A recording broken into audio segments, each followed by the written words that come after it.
मंगो दुआ के शाला इंजदा नसीब होवे।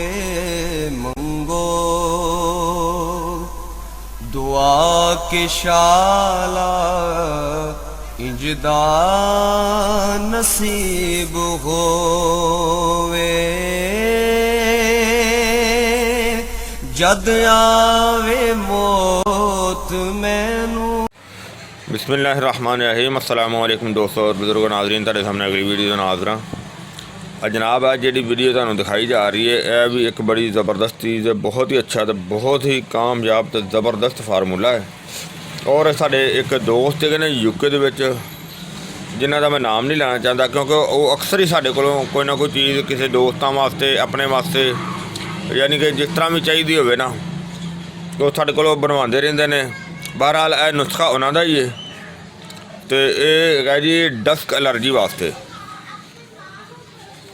यानी कि हर्बल नुस्खा डस्क एलर्जी वास्ते बहुत ज़बरदस्त है तो बहुत ही आला है। और इहदे च वेखो जिहड़ियां चीज़ां ने एक मरकब उन्हें बनाया बहुत शानदार है, जिहदे विच सब तो पहली आइटम हैगी है जनाब हालों। ये हालों असीं इहदे च पाइए 10 ग्राम, जिन्ना उन्होंने साढ़े कोलों वज़न मंगया ना उस हिसाब नाल मैं तुहानूं वीडियो बना के दे रहा तो उस हिसाब नाल ही तुहानूं असीं वज़न रखिया है और उस हिसाब नाल ही वज़न तुहानूं दस्सी जा रहे हैं। तो ये हालों जनाब हैगी है 25 ग्राम 10 ग्राम। तो इस तरह जनाब दूसरे नंबर पर जी आइटम है वो है जी तुखमे कासनी। तुखमे कासनी जनाब है जी सिर्फ 5 ग्राम। और इनके तो इलावा जनाब है कलवंजी, तुखमे कलवंजी जनाब है 25 ग्राम। तो इस तो इलावा जनाब है जी मेथरे हैं जनाब 5 ग्राम। तो और इस तो अगली आइटम है जनाब है तुसीं देख रहे हो जी लकड़ है कुश्ते शीरी। तो कोशिश करनी है कि जदों कुश्ते शीरी लिया जान इन्हों अक्सर कीड़ा लग्या होंदा, सुराख वाली होंदी, लेकिन यह सुराख वाली नहीं लैनी, बिल्कुल ताज़ी लैनी है। ताज़ी जी इहदा वज़न भी ज़्यादा होंदा, लक्कड़ जी ताज़ी वज़नी है। तो जी कीड़ा लग्या होगा उन्होंने एक तो सुराख होणगे, दूसरा है कि वो वज़न की बिल्कुल हल्की हो जाएगी, यानी कि उनकी ताकत नहीं होएगी, उन्हें बिल्कुल जी जान नहीं होंदी। यह जी चीज़ तुसीं देख रहे हो बेहतरीन है, A1 है। तो और बाकी भी फार्मूला तुहानूं असीं सारा कुछ इनू साफ़ करके दोबारा दिखाने क्योंकि इन्हां विच काफ़ी गंद है, इनू साफ़ करके दोबारा दिखाने तुहानूं जी। माशाल्लाह माशाल्लाह देखो असीं एक एक चीज़ नूं अच्छी तरह साफ़ कर दिता है। देखो हर चीज़ बिल्कुल साफ़ हो गई, क्योंकि जिन्नियां चीज़ां साफ़ सुथरी चीज़ होगी उस चीज़ का रिजल्ट भी अच्छा होएगा। तो खैर साफ़ तो पहले भी करी दी है और नाले जेडे दोस्त का नुस्खा है ना उन्होंने भी असी इस चीज़ का दिखाना भी कि देख लो, वो वीडियो भी देख लें ताकि उन्होंने जी फार्मूले नुस्खे असी अच्छी तरह साफ़ किया। तो साफ़ बहरहाल कोई भी दोस्त बनाना भी जाए तो उन्होंने अच्छी तरह एक एक चीज़ अच्छी तरह साफ़ करना चाहिए। तो हुण असी जनाब इनू कुट के तो सफूप बनावांगे तो वह जनाब तुहानूं दिखाने असीं इनू जनाब इनू हुण इहदे च सब तो पहले कुछ शीरी नूं पाने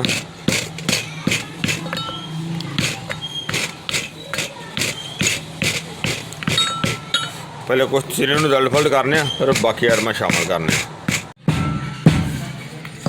माशाल्लाह देखो कुश्ते शीरी जो ना काफ़ी जो बेहतर कुटिया जा रहा है और ये आस्ता आस्ता सारिया चीज़ां बाकी भी शामिल कर दे रहे हैं। बिस्मिल्लाहिर्रहमानिर्रहीम।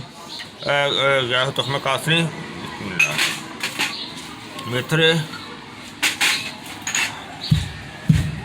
कलवंजी, हालो और इन्होंने हुण अच्छी तरह कटाई करने।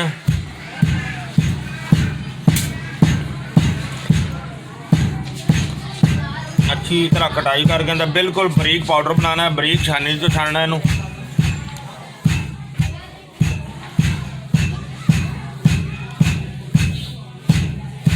बहुत बेहतर हो रहा है, क्योंकि देखो कुत्ते शीरी जी है ना, जो इन्हों कीड़ा लग्या हो फिर तो जल्दी कुटी जाती है। ज़्यादा सही और ज़बरदस्त जान वाली लकड़ी थी, और इंशाल्लाह इनका रिजल्ट भी अच्छा होएगा। ताकि देखो इस वजह तो जो ना वो सख्त हैगी सी, बल्कि काफ़ी सख्त थी।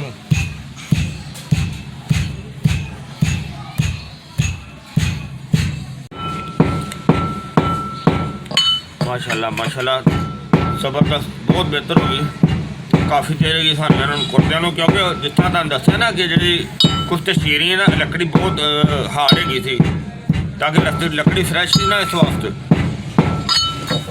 कुछ वक्त असी छान ली है। अभी वो बरीक छानी तो बिस्मिल्लाह।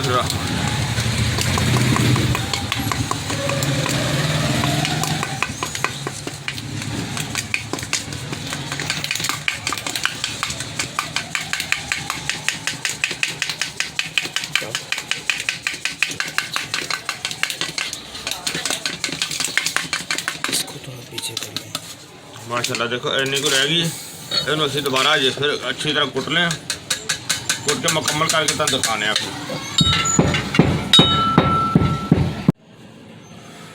माशाल्लाह ज़बरदस्त किस्म का जरा ना देखो नुस्खा तैयार हो गया अल्हम्दुलिल्लाह। कि यह जनाब जी इनका इस्तेमाल है इस तरह कि इनकी खुराक होनी चाहिए 1 ग्राम यानी कि 500 mg का कैप्सूल भर लिता जाए, और सुबह से शाम खाना खान तो पहले पानी दे नाल इस्तेमाल किया जाए।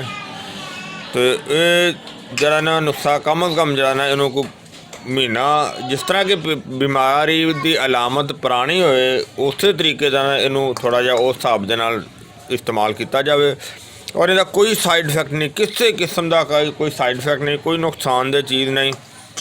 और इनू जनाब अगर जरा दोस्तों ने साढ़े को नुस्खा बनवाया है, उन्होंने फिलहाल सानू सिर्फ यानी कि मुकम्मल करने का ही कहा है, कैप्सूल भरन का सानू नहीं कहा है। लेकिन अगर कोई दोस्त बना के इनू इस्तेमाल करना चाहे तो वो इनका कैप्सूल बना के भी इस्तेमाल कर सकता है। तो अगर कैप्सूल ना बनाना चाहे तो इनकी 1 ग्राम की खुराक यानी कि चम्मच का चौथा हिस्सा जरा ना इनू पानी के नाल जरा ना वो इस्तेमाल किया जा सकता है। ये डस्ट एलर्जी वास्ते बेहतरीन चीज़ है, तो बहुत ही अच्छी है, ये उन्होंने अजमुदा है। तो मैं उम्मीद करना है मेरे दोस्तों भरावां नूं ये वीडियो भी अच्छी लगी होगी, इन्हूं तुसीं लाइक करियो, ताकि कोई भी डस्ट एलर्जी का मरीज़ जिहड़ा हुंदा है, कोई बेचारे बहुत परेशान होंदे ने, बहुत ही ज़्यादा परेशान होंदे ने, तो चलो किसी का भला हो जाएगा, सदका जारिया है। वीडियो नूं मुकम्मल देखा करो और वीडियो नूं लाइक और शेयर लाजमी करिया करो। इंशाल्लाह अगली वीडियो नाल फिर मिलांगे। इजाज़त, अल्लाह हाफिज़, अस्सलामु अलैकुम वरहमतुल्लाहि वबरकातुहू।